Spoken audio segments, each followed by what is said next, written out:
Morning children's, आज हम English में पढ़ेंगे AP साउंड्स के वर्ड्स, मतलब जिन वर्ड्स की साउंड AP एंड में जिनके AP आएगा वो वर्ड्स हम पढ़ेंगे।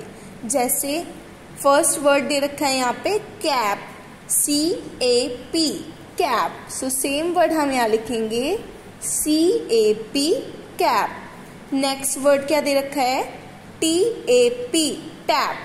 तो यहाँ पर हम क्या लिखेंगे TAP, tap. Next word NAP, nap, NAP, nap. Next GAP, gap, GAP, gap. MAP, map, MAP, map. ZAP, zap, ZAP, zap। इन वर्ड्स की साउंड क्या दे रही है हमें ऐप। तो जो वर्ड्स की साउंड में ऐप आएगा वो वर्ड्स ये हैं। आपको भी वो वर्ड्स सेम यहाँ लिखने हैं और सेम आपको वो वर्क होमवर्क में करना है। Okay, thank you.